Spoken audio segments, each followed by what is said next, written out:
వెలుగుమట్ల కూల్చివేతపై విపక్షాలు యుద్ధం ప్రకటించడంతో తెలంగాణ సర్కార్ అప్రమత్తమైంది. ఖమ్మం భూదాన్ భూముల బాధితులకు భరోసా కల్పించే ప్రయత్నం చేస్తోంది ప్రభుత్వం. 2 వారాల్లోనే పేదలను అన్ని విధాలుగా ఆదుకుంటామని మంత్రి పొంగులేటి హామీ ఇస్తున్నారు.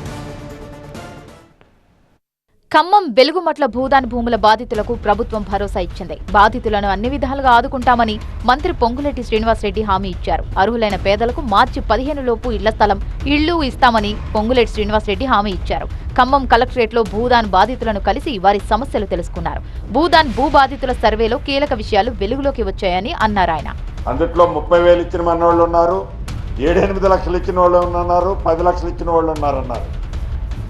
30,000 10 లక్షలు ఇచ్చిన వాళ్ళు నేను 10 ఇచ్చిందని చెప్పొచ్చు, వాళ్ళు అట్లా చెప్పటంలే. సో ఆ వ్యక్తులు ఎవరైనా ఉండని చట్టం తన పని షార్ట్ డేస్లోనే విత్ రిజల్ట్తో చట్టం తన పని తను చేసుకుంటూ పోతుంది, చేస్తుంది.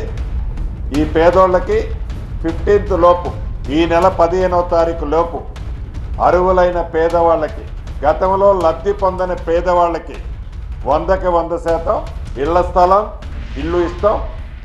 జిల్లా కలెక్టర్ అనుదీప్ ఆధ్వర్యంలో భూదాన్ భూముల సర్వే జరిగింది. 21 మంది తహసీల్దార్లు ఈ సర్వేలో పాల్గొన్నారు. అక్కడ మొత్తం 720 కుటుంబాలున్నట్లు తేలింది. అందులో ఖమ్మం జిల్లాకు చెందిన వాళ్లు 522 మంది కాగా ఇతర జిల్లాలకు చెందిన వాళ్లు 107 మంది ఉన్నారు. ఇందులో ఖమ్మం అర్బన్ మండలానికి చెందిన 182 మంది, ఖమ్మం జిల్లాలోని ఇతర మండలాలకు చెందిన వారు 340 మంది ఉన్నారు. ఏపీకి చెందిన వాళ్లు 3 ఉన్నారు.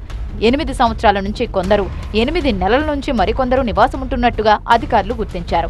కొందరు ప్రభుత్వ ఉద్యోగులు కూడా అక్కడ నివాసమున్నారు. కొందరు గతంలో ఇందిరమ్మ ఇళ్ల లబ్ధిదారులు కూడా ఉన్నారని సర్వేలో తేలింది.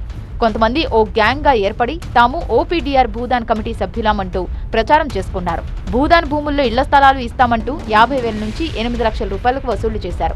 ఆ సొమ్మును రికవరీ చేసి నిందితులపై చట్టపరమైన చర్యలు తీసుకుంటామని మంత్రి తెలిపారు. ఈ కేసులో ఇప్పటికే 13 మందిపై పోలీసులు కేసు నమోదు చేశారు.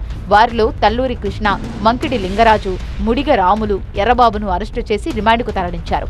మిగిలిన వారిని త్వరలోనే అరెస్టు చేస్తామంటున్నారు పోలీసులు.